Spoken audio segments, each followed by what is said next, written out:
Good morning, good afternoon, welcome, buongiorno, dzień dobry. I would like to welcome you to the session on networks and communities of practice. My name is Regina Lenart-Gansiniec and I'm working at Jagiellonian University in Poland.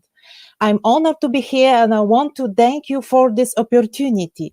I would like, first of all, to thank the organizers of this conference for inviting me here today. It's a great honor to be here today and to participate in such an important event. It's truly wonderful to see representatives for so many countries here. So welcome to this session.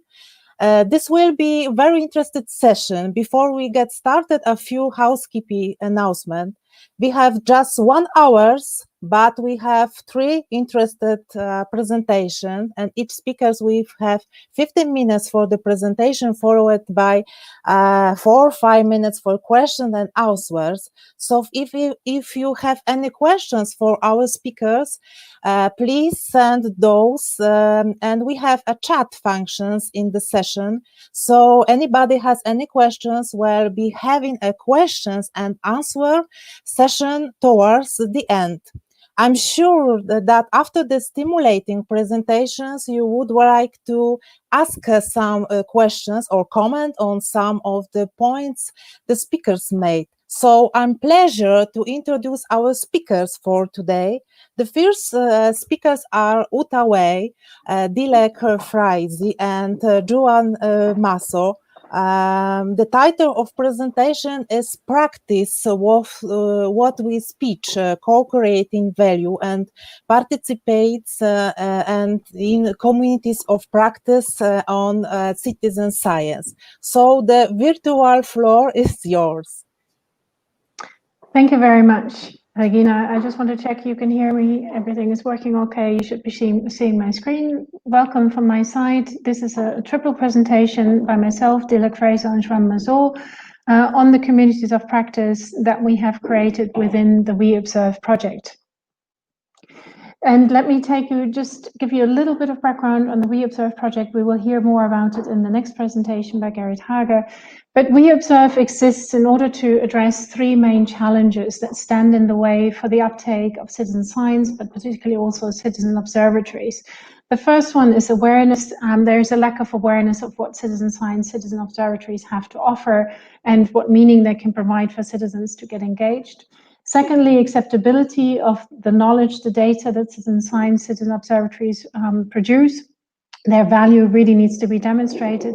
And thirdly, sustainability. Many citizen science projects, but also citizen observatories, suffer from a lack of sustainability. They're project funded. So the WeObserve projects exists to address all of these 3 challenges.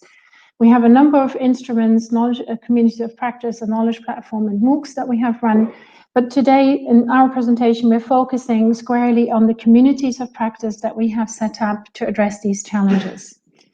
So what is a community of practice? We're not talking about a citizen science project here. We're talking about a community of practice in a more general sense from a knowledge management perspective, as a means to bringing practitioners together who share a common concern or a passion for something that they do in their daily practice, in their professional life, in their private life. And through their exchange in their community of practice, they learned how to do this better.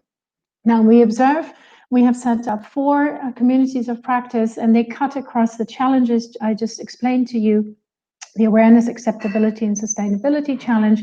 And you'll hear more about the 4 communities of practice that we have set up, but also given the session is called Practice What We Preach, we'd like to share with you our experiences in terms of engaging practitioners on these 4 thematic communities of practice and what has worked and what are the difficulties that we have encountered.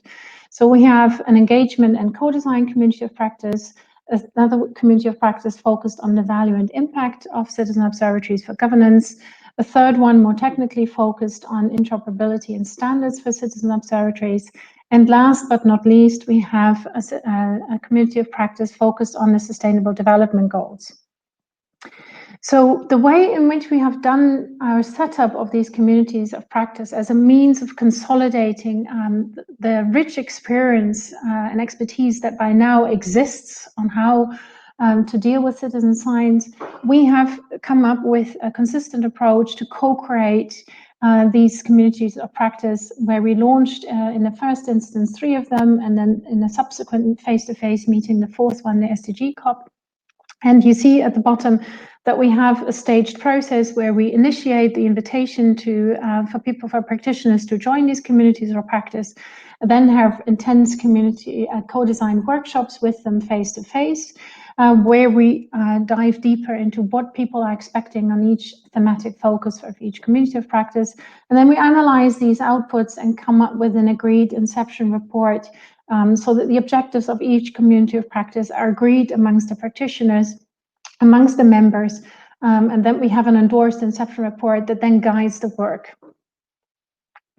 And now that the communities of practice have been running for almost 2 years, we can say also more of how they've been working since then. Particularly, we run them very tightly in the sense that we have monthly telcos for each community of practice.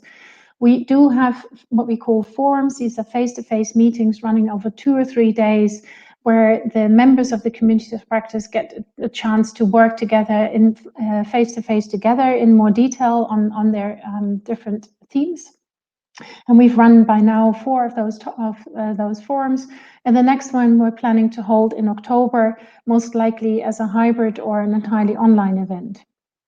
So how far have we got until now? We have these 4 communities of practice, and they have stable groups of practitioners, although the number of really engaged active participants is somewhere in the region of 10 to 20, with a much larger pool in each community of practice of up to 80, 90 people who are, let's say, listening in and part of the mailing lists and receive the information that the COPs are working on.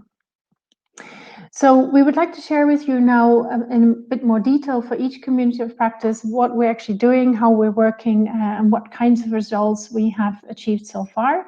And since I'm chairing the co-design and engage community of practice, let me make a start with that one, where the purpose of this particular community of practice is really to exchange with each other what works in terms of engaging citizens, but also other stakeholders.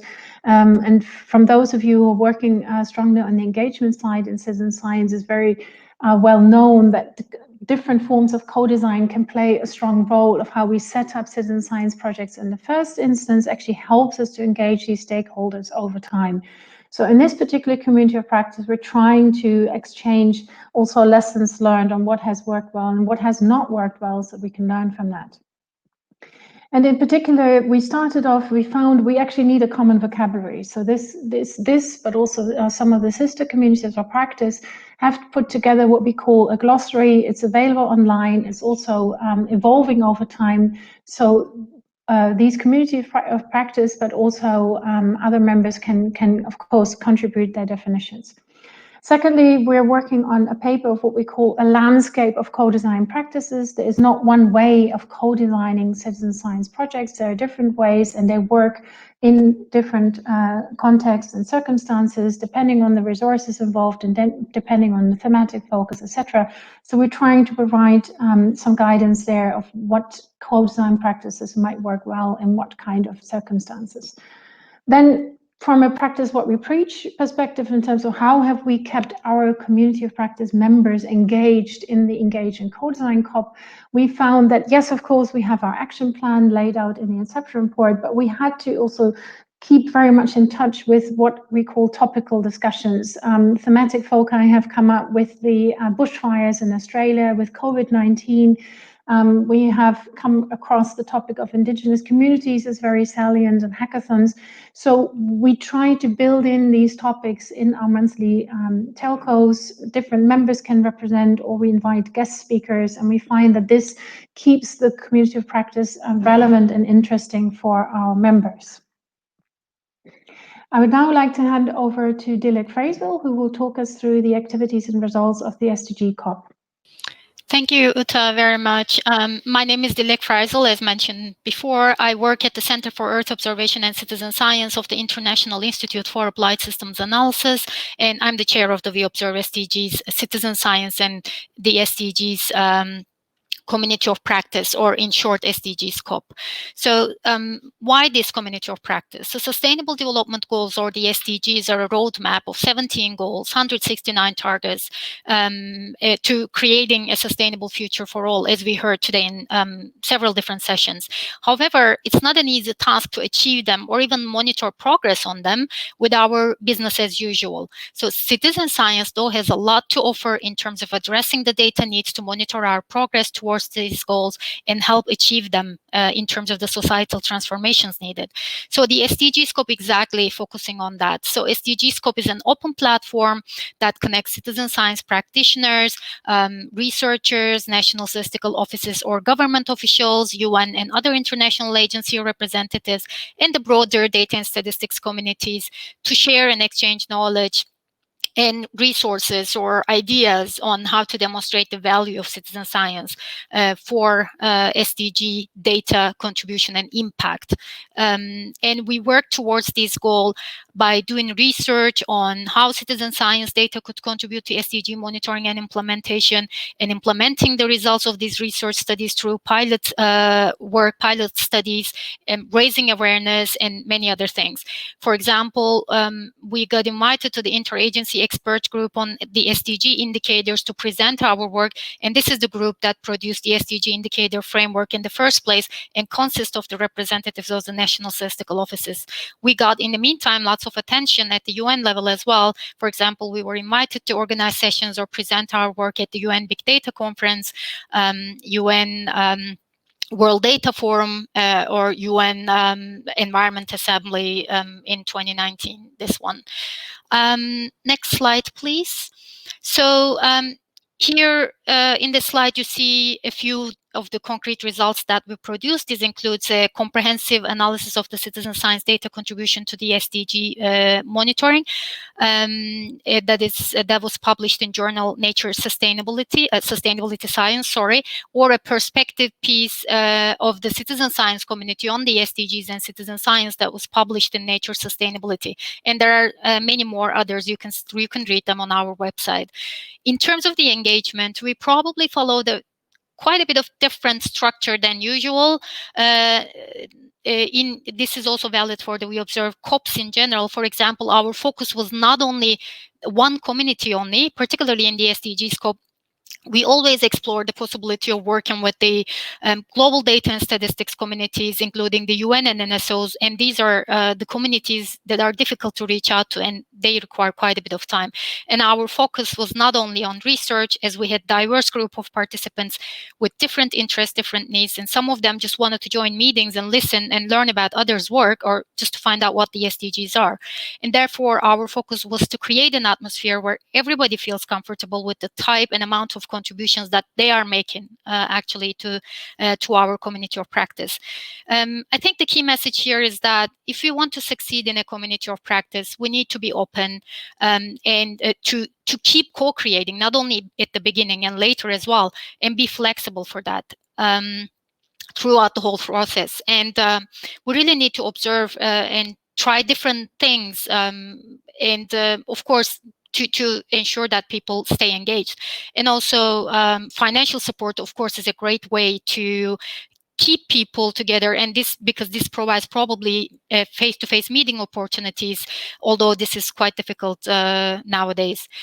Thank you, and I'm happy to answer any questions at the end. Let's turn to the third community of practice. That's what we call the Interop COP, and I would like to invite Joan Maso to share with us the activities and results. Hello, I'm Joan Maso. Yeah, the Interop COP is the COP that deals with interoperability and standards. And our initial objective was actually to try and break the different silos that independent citizen science and citizen observatories could have, and be able to share and exchange data. So we are a community of developers that are interested in expanding the use of the data we have, mainly open data. And to do that, we wanted to have or to apply something that allows us to interoperate among the different systems we had. And what really helps in that is the use of standards. And we have this reference, this sensor web enablement reference that comes from the Open Geospatial Consortium. And what we wanted to do is to actually test how well this standard fits with citizen science and citizen observatories. And we wanted to demonstrate that in practice, testing things. And after that, we wanted to accumulate those in best practices. And this is what we are doing, just de-siloing citizen science by applying new technologies to existing citizen observatories in place. Next, please. Yeah, at some point, I mean, we were able to create an atmosphere where everyone was able to share and do what they were doing in their projects, but in a different way, and experiment and combine those services. But the issue is the following: if you stop on interoperability, then you do not have the capability that change things when you hit the wall. Changing things means changing standards, actually. So we wanted to go a little bit further then and use the typical consensus process that international standards organizations do. And we didn't want to do it alone. So we actually tried to engage the very Open Geospatial Consortium in the process, and being able not just to report on this engineering report our experience on trying to combine different things together, but also to actually extend the domain of the standards and maybe add the things that the standards don't have today to actually facilitate that citizen science and citizen observatories work better in the future in a more interoperable world. And we want to continue doing that. I don't know what I'm talking using the past, because we see the future, and we see that after this engineering report, we will use SensorThing API in a particular way that actually embeds the definition of citizens. And this is just one example of the things we are doing in this what we call the second phase of the interoperability experiments that you can still join. Great, thank you very much, Joan. And we turn to the last community of practice, that's the Impact COP, which I also chair. So I will briefly talk you through our activities and results here. So this is very much focused on how we can capture impact and value that citizen science has on the governance system, on policy in particular. And we're looking at different things. We're trying to capture what we call impact stories, and we are on a learning journey there to see that actually these stories can be captured in different ways. It also depends on the audience you have. So we're preparing papers here, both from a methodological and a content-based perspective. We're also inventorizing, well, what impact assessment methods are around that have been used in citizen science, and what are their strengths and weaknesses. And we have a paper under preparation here and jointly with the Mix project. And finally, perhaps more informally, we're trying to bridge this guidance of the expertise that we're consolidating in our community of practice and share it with other COP members, but also beyond COP members, share it back into projects that we're working in. In terms of the results and engagement, this community of practice has also contributed in the first instance to the glossary that I mentioned earlier. I mentioned the papers that we really hope can serve as reference work for research on citizen science impact. But similar to what we do in some of the other communities of practice, we try to give room for people to present their work as it closely links to the topic of this community of practice. This is particularly the case, for example, for the Mix project, measuring the impacts of citizen science, but also focusing on current events and the role that citizen science has in measuring the impact of COVID, for example. An important aspect, again, for this, but also some of the other COPs, is the huge attention that we pay to reporting back from events that COP members have been to that are of relevance to this community. That's found very beneficial for people to hear what the quintessence was at meetings that people have been to, but particularly also to look ahead. What is on the radar? What is happening in the citizen science community? Filter out what is relevant for this community of practice, and even jointly put up sessions for our upcoming conferences. So you've heard from all 4 communities of practice in a little bit more detail. So you now have both an idea of methodologically how we set them up and how they run in practice. We have a little bit of time for questions. And I saw one question coming in, which relates to the flux of people that, of course, we have in this community of practice, these communities of practice anywhere else. And being open is of course great, but at the same time we need to make progress with the work. And the question was, do we have recommendations from our communities of practice how to deal with that flux of people coming and joining late, other people dropping out? So can I ask Dilek and Joan whether you would like to reflect on this first? I can give it a go if you want to. So I think we just need to be okay with that. So any sort of activity that I've been involved so far in, like different working groups, different communities, it has always been the case. In the beginning, there's lots of interest, but then this interest or the number of participants are getting less and less in the meantime. I think we just need to be okay with this.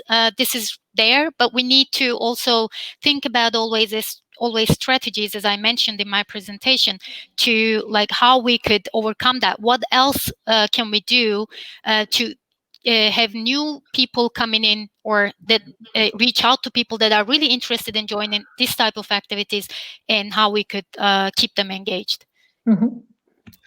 Yeah, we have to take into account that most of the participation is in kind.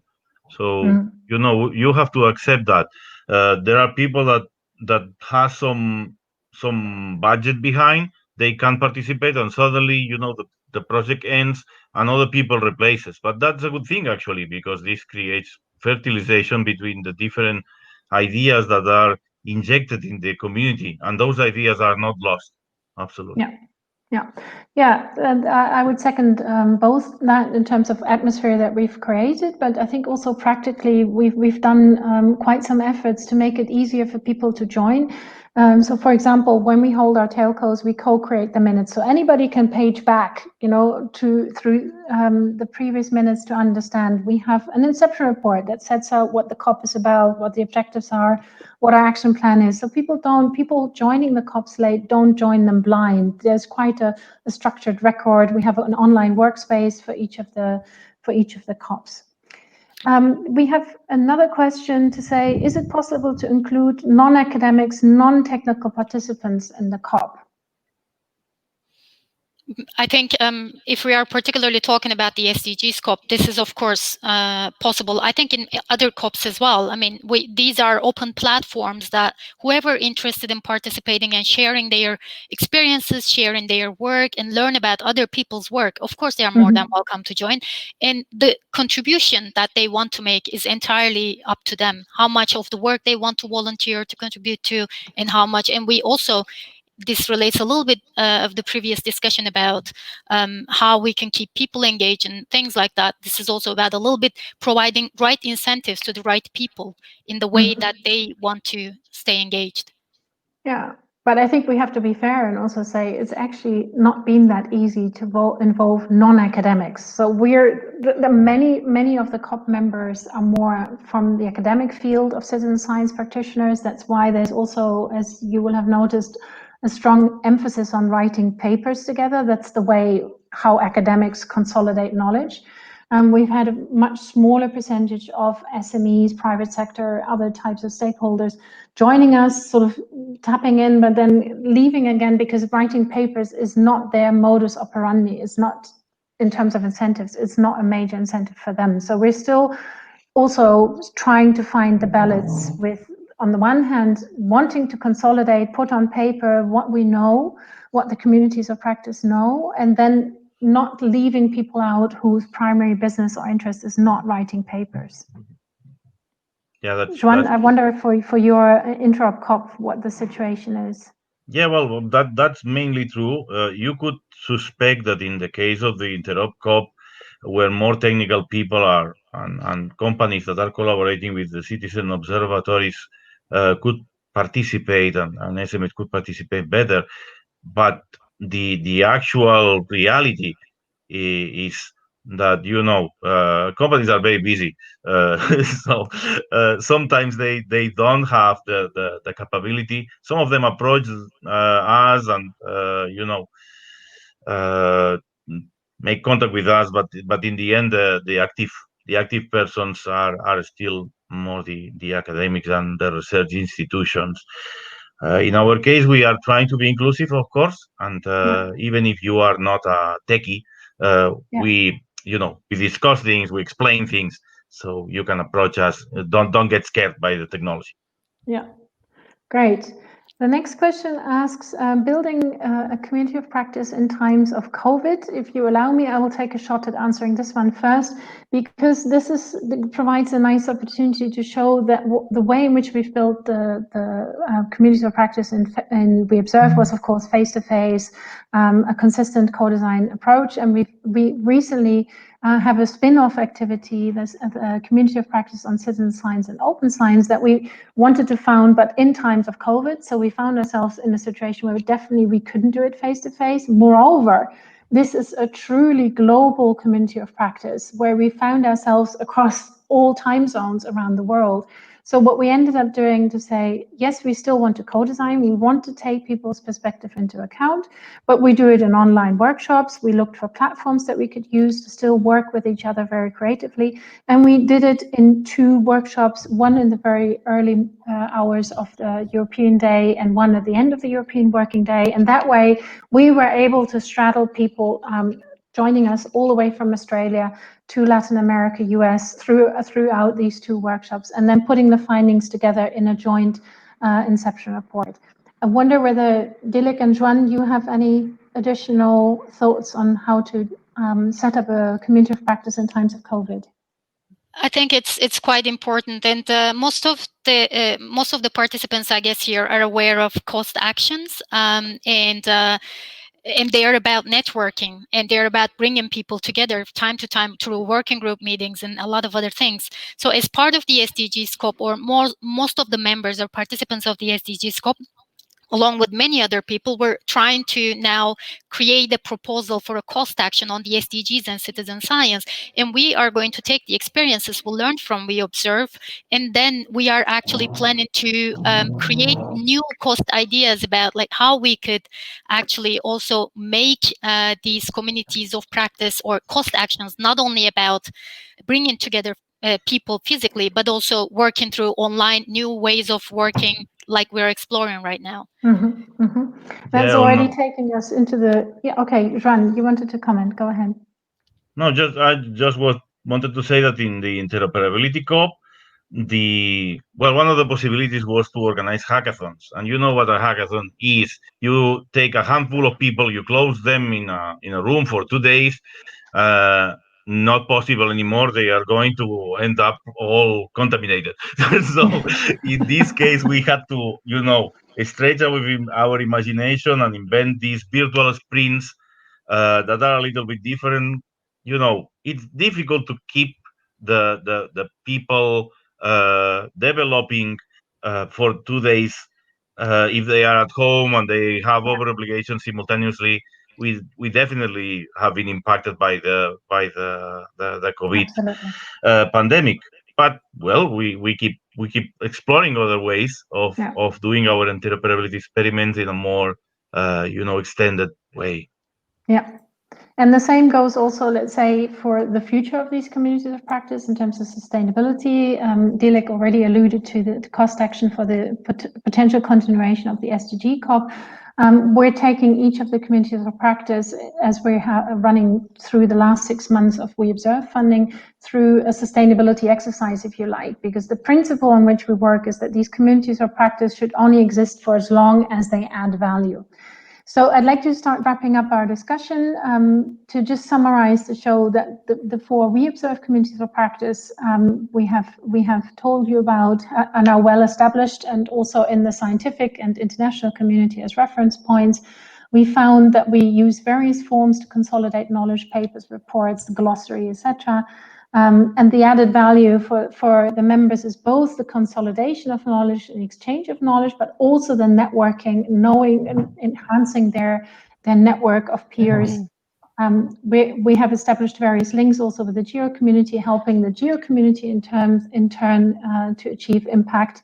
And we're looking at opportunities to curate all the knowledge that we have generated in the EU Citizen Science platform. And as I mentioned, there are spin-off activities such as the Citizen Science Open Science web platform. So let me finish our part of the session with a warm invitation to join the communities of practice. You can find the details on the WeObserve website. Thank you, and thank you also very much, Dilek and Joan, for your contributions. Thank you. Thank you so much. Also, hot discussion and very interesting presentation. Thank you so much. This time we have second speakers are Gerid, Hager, Margaret Gold, and also Wehn. The title of presentations is On to New Horizon, Learning from the WeObserve project to strengthen awareness, acceptability, and sustainability of citizens' observatories in Europe. So the floor is yours. Thank you very much, Regina, and welcome everyone to the second part of the session. My name is Gerid Hager. I work also at the International Institute for Applied Systems Analysis and with a bigger group on the WeObserve project. So I lead the WeObserve project out of IASA, and I'm going to please share my screen and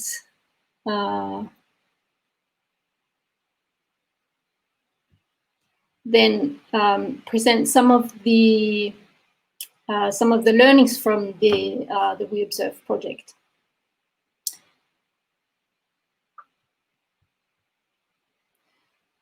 So as I said, there is a big team behind me, so I'm presenting on behalf of the WeObserve project, and I'm going to give a little bit of insight of what we've been doing, a little bit of insight also on the Citizen Observatory concept itself and the models behind it. I will touch upon the challenges that we've already heard about a little bit from Uta, and then I'm going to focus on the actual learnings from the project that have come out so far. So as a starting point, WeObserve looks at citizen observatories, and citizen observatories have, as a concept, a quite European background. So the European Commission looks at WeObserve citizen observatories as community-based environmental monitoring initiatives that use information and communication technologies and that are linked with Earth observation to engage citizens in observing the environment, and not just observing, but also managing and governing the environment. The concept or the notion, the term citizen observatories was conceived some 10 years ago by Jacqueline McLeod, who was at that time executive director at the EEA. And then the European Commission picked up this notion of the citizen observatories in their funding calls. There were 5 citizen observatories projects funded in the FP7 program as research and innovation actions, 4 citizen observatory projects in Horizon 2020 as innovation actions. WeObserve itself as a project is a coordination and support action. And there are other H2020 calls that do support the concept of a citizen observatory, not as the main component, but as a subcomponent. And very likely we will see multiple opportunities in the H2020 Green Deal call that will be officially released during the RNI days in September 2020. So it is really a concept supported by the European Commission, and yeah, we've been working on bringing them together with the vision of making them an integral component and really a means and a mechanism that empowers citizens to contribute to environmental monitoring. The mission of the WeObserve project is to consolidate knowledge, to bring experience and learning together from the different 4 citizen observatory projects that were funded by under the H2020 program, which are SENT, the Grow Observatory, Ground Truth 2.0, and LandSense. And as Uta has already mentioned in her presentation, we are focusing on the key challenges that we identified at the very beginning. So the awareness about citizen observatories, what they can do for citizens themselves, but also for policy making and decision making, how to participate in citizen observatories, then to address acceptability, so acceptability of the data and of the concept. Are the methods used suitable? Are they ethical? Do they comply with regulations? The interoperability that Joan just talked about. And last but not least, about the sustainability of the observatories themselves. How can they be sustained? How can the technology be sustained, the infrastructure, but also the communities that have been built around a citizen observatory? So some of the instruments that WeObserve uses, you've heard about the communities of practice, so I'm not going to go into more detail on them. We also do quite a bit of research and mapping of the citizen observatory landscape itself and bringing together the knowledge across these. We run quite a bit of events and workshops, bringing the practitioners together, discussing and really illuminating these challenge areas. We also created a MOOC, an online course, a 4-week online course that ran last year and is going to run again this year in October. Again, on the one hand, bringing the knowledge together from the different citizen observatories, but also to really interact with the citizen science community itself to elaborate on the practice and the challenges of the citizen observatories. We've also participated in hackathons, created challenges for hackathons to understand a bit more the barriers and the motivations for the uptake of citizen science data, and to understand issues around interoperability and to find solutions for them, actually. We just recently finished the Open Data Challenge, along the same lines, understanding the value and the use, and demonstrating the value and the use of citizen observatory data, create open source downstream applications, and just to promote that uptake of the actual data sets coming from the 4 citizen observatory projects. And as you've also heard already in the morning of the EXA presentation, but also just recently, we do focus quite a bit on putting the knowledge together in publications and putting publications out so that we have a very broad reach. And you can access these publications through the WeObserve website, but we also have a Zenodo community, and we're putting as much up there as well. So if you want to take a look at this, you're welcome to do so. So finally, the actual learnings from all of these activities, bringing all of these activities together, trying really to synthesize the information and the knowledge sharing within these. So definitely we've seen an evolution of the concept of the citizen observatories and the underlying models. So we are seeing that we are moving beyond this being a European artifact of some sorts within citizen science, but it really becoming a particular form of citizen science that is place-based, uses web and mobile applications, focuses on environmental monitoring, management and governance, does show clear societal relevance beyond science itself, also highlights the bidirectional flow of data and information, specifically also for decision making. it is more longer term focused, or if not, then defined around a certain time frame to address a specific issue situation. And it includes, or it is crucial to be revolving its actions around a network of stakeholders. And you can see in the illustration, this includes policymakers, scientists, citizens, data aggregators, developers, community organizations, etc. And we also see a range of citizen observatory models. So they are ranging from being contributory, collaborative, collegial, to being co-designed from the start.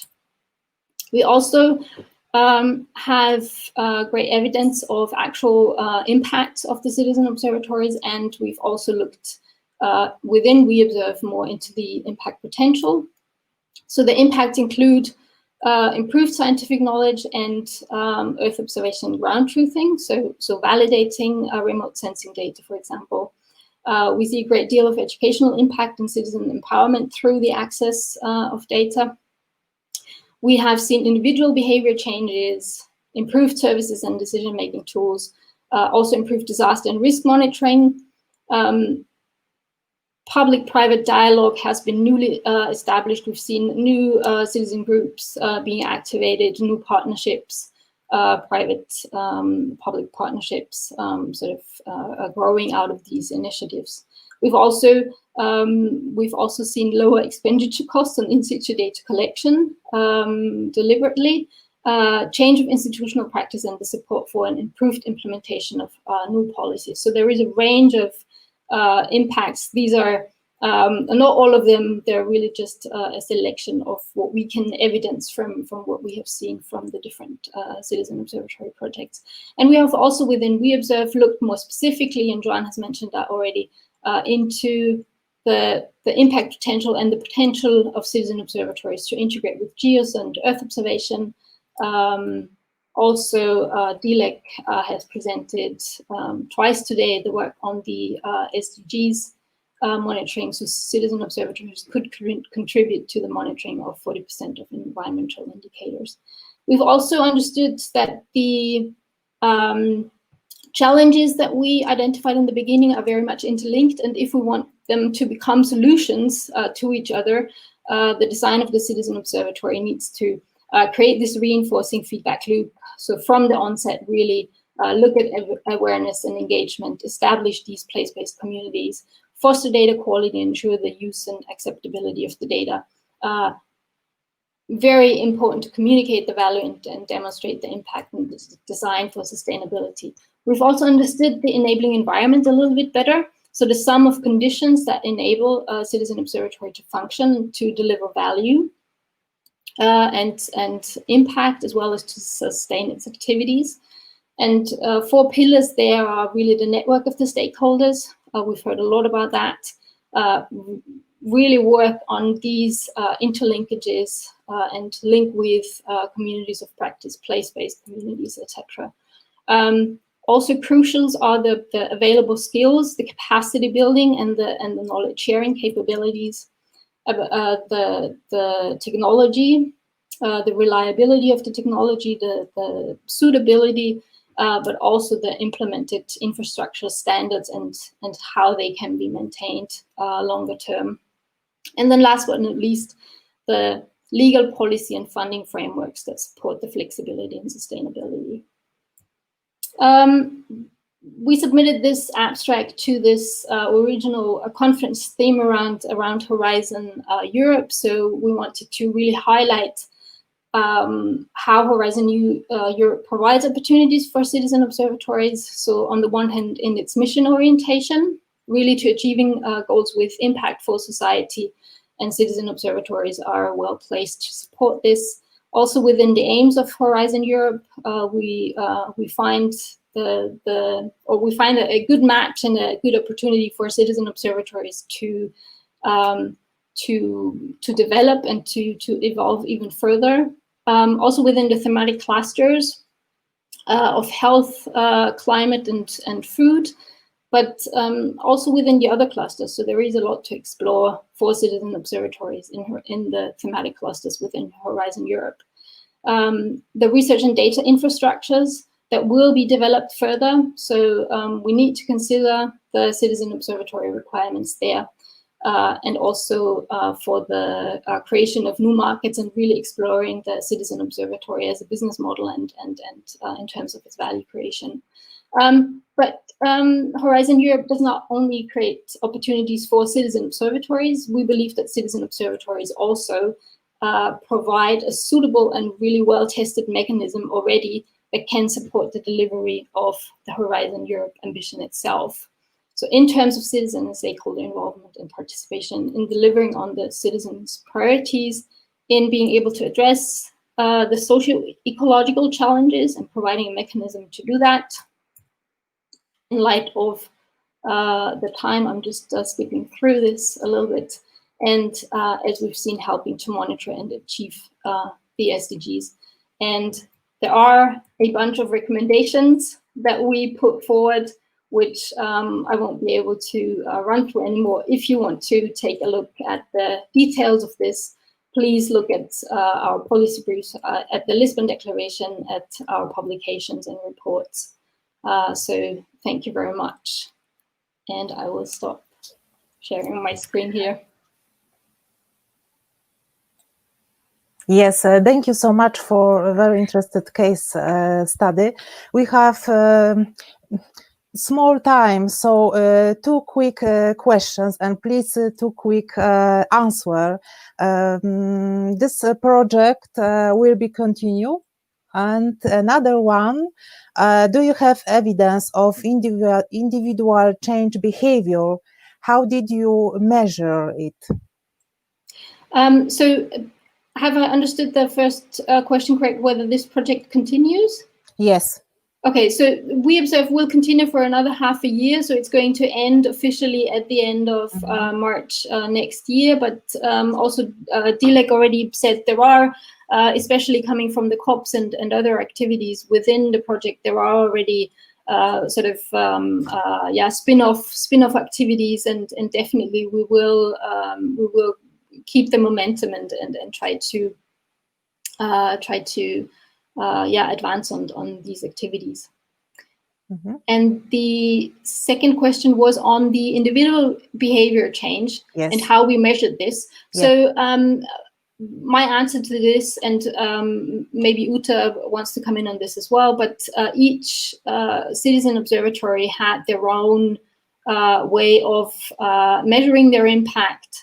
I know of the Grow Observatory project, for example, because I also worked on that particularly, and there it was really about connecting with the communities and then collecting these impact stories and the stories of individual behavior change. And it was a lot about soil moisture and measuring soil moisture with consumer products, so cheaper soil sensors, and there it was basically some communities just reporting to us that they were able to reduce the water use. So they were farmers in the Canary Islands, for example, that grow bananas, and they were able to monitor the water use that they needed for the farms. So they really changed their practice of managing their land. But yeah, maybe Uta, you want to just quickly comment on this? Yeah, just to add, the behavior change varies with the thematic focus of each project. When we're focusing on water quality, we see that people suddenly understand the cycle involved with nutrition and eating less meat, because that's how they see how eutrophication happens and the water quality that they measure.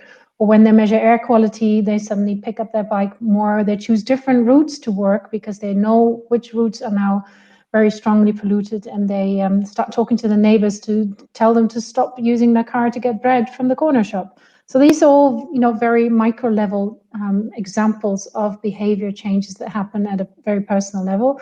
The extent to which projects trace this is hugely resource dependent, because not each project has the resources nor the capacity and expertise to study this properly. Thank you. And the last speakers are Daniel Durle, Florian Hager, and Patricia Tsiakos. The title of presentation is Collaborative Endeavor to Develop Criteria for Citizen Science Platform. So the floor is yours.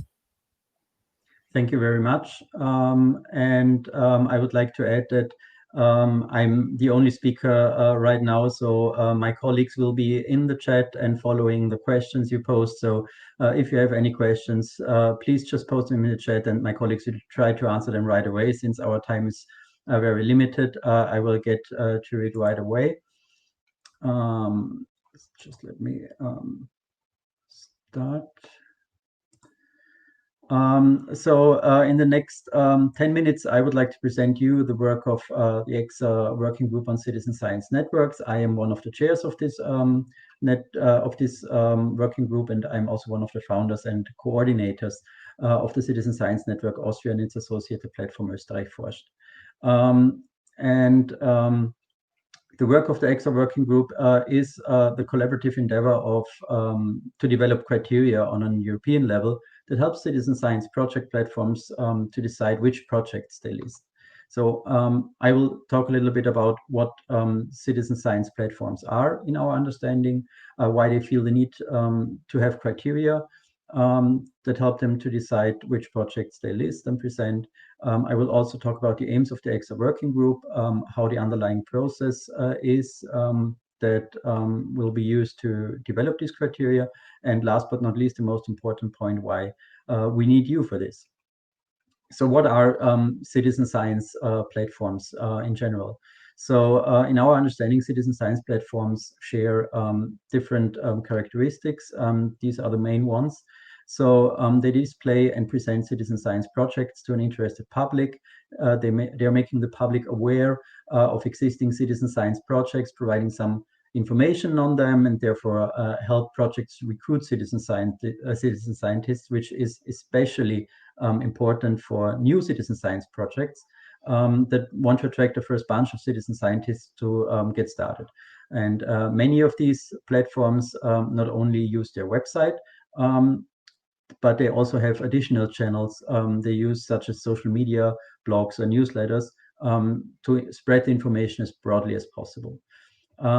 They also give a general overview of what the characteristics of citizen science are, how it all works, how it is used in research, and so they are therefore an information hub for everything related to citizen science. And they are connecting citizen science practitioners on a regional, national, or sometimes even an international level. Even in smaller countries, such as in Austria, citizen science practitioners are really aware of other projects coming from their own research domains in other parts of the country, let alone of projects coming from completely different research domains. And furthermore, citizen science platforms also link researchers that are studying citizen science as a methodology to the citizen science practitioners. So therefore, the platforms are an important player in regard to knowledge sharing and networking. Then citizen scientists also often have additional functionalities that differ from country to country. Many lobby for citizen science on various political levels. They organize workshops, conferences, or public events to foster networking, recruiting, or to enable learning about citizen science. They publish guides, or they give seminars or host working groups on specific topics around citizen science. So you can see that citizen science platforms have a lot of responsibilities and are working hard to foster citizen science in their regional, national, or international context. Currently, citizen science network exists in many different countries within Europe or are being set up at the moment. And a big part of them are also members in our EXA working group. Here on this map, you can see all the countries in green that are that have delegates in our working group. So we have members from Portugal, from Spain, from the Netherlands, from Belgium, Germany, Denmark, Sweden, Norway, Lithuania, Czech Republic, Switzerland, Austria, and Italy. And furthermore, we also have some international networks who are in the working group, namely SciStarters, Suniverse, and EU Citizen Science. So why did this working group come into existence? During the last EXA conference, I had a talk with a colleague from Sweden who was also involved in setting up a national citizen science network in Sweden. And we found out that we both together already knew 11 citizen science networks across Europe. However, most of these networks were not in regular contact with each other. So we organized the first online meeting during the cost action where the need to exchange information on a more regular basis with each other was clearly identified. Therefore, we founded the EXA working group on citizen science networks in April 2019 with the main aim to enable this more regular knowledge exchange, knowledge sharing, and also to give the networks the opportunity to tackle common challenges together. And the first goal of the network was set by a vote by the working group members, and it was to find criteria that help platforms from the citizen science networks to decide which projects they list and present. And however, it was very, very important for all the members in the working group to also get the feedback and the perspectives of the respective national citizen science communities and from citizen science practitioners and citizen scientists from all kinds of disciplines. So to have a bottom-up approach rather than a top-down approach when developing these criteria. And you may now ask yourself, why would platforms need such criteria? It would be much easier if every platform just lists and presents projects that identify themselves as citizen science. However, currently we don't have any overall definition of what citizen science is, and platforms need a very clear and understandable policy of what kind of projects they list and why they do that. And they also have a big responsibility, not only towards the citizen science practitioners, but also towards citizens, researchers, and policy. So citizens need to be sure that the time they invest in a project is actually making a difference, and that the personal as well as the research data that might be that they might provide for a project are treated respectfully, and that their participation is valued. Also, in scientists, that citizen science is a valid research method like any other, and that it can create valuable data that can maybe not be obtained in another way. And also in policy, that citizen science project outcomes are of a high quality and that they can help them making informed policy decisions. The platforms are really in a focal point of citizen science. They are the intermediaries between those who initiate a project and those that participate in a project and that use the results of a project.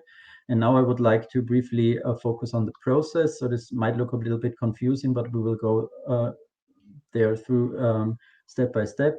So we started in mid-2019 by making a literature research, extracting statements on characteristics of citizen science, on criteria, on definitions, and so on. And this statement collection was open for feedback by working group members. Then we categorized these statements into different groups, for example, research methodology, communication, or ethics. These groups could again be commented on. The feedback was then incorporated, and in sub-working groups, we condensed the statements to first criteria. This was version 0.1 of our criteria list. Then again, these criteria could be commented on, and based on the comment, we revised the criteria again, and we now came up with 8 different criteria, and we now want you to give us feedback on these criteria. And since the time is very limited, I will skip the next slide and come to the most important part, how you can participate in our collaborative endeavor, either by being involved directly in the working group, so just contact me or any other one on the working group if you want to be directly involved and help us formulate the criteria. You can provide feedback in the feedback loops, and you can also tell your participants in your project, if you happen to be a project initiator, to be involved in the process as well, because as I already said, the perspective of the citizen scientist is very important to us. And you can also give us comment directly here in the Padlet we created for this purpose. If you type in the link you can see on the slide, or use the link that is posted in the chat. The Padlet will be open until the end of the week, so you don't have to do this right now and can enjoy the other great presentations and workshops at the conference. And members of our working group will be in the Padlet from time to time and may ask questions if something is unclear. You can you have the option to comment on with a real name, or you can also give the feedback anonymously. However, if you prefer to be anonymous, we have no chance to ask again if you don't understand any of your comment. So please be very specific and clear. And in the Padlet, you will also find some additional information and also an email address where you can contact us if you need further information. And with this, I would like to end the presentation, and thank you very much for your attention. Yes, thank you so much. Just 1 hour, but so many very interested information and hot discussion from our audience. So on behalf of everyone here, I would like to thank you for a most interested presentation. So I would like now to quickly sum up the main points of our discussion. Some actors, I think, are more and more building a relationship with each other to create opportunities for joint learning, increasing their understanding and improving upon current practice. So I would like to once again thank again our speakers for their very interesting and stimulating contributions, and the audience for the attending and I think valuable following discussion.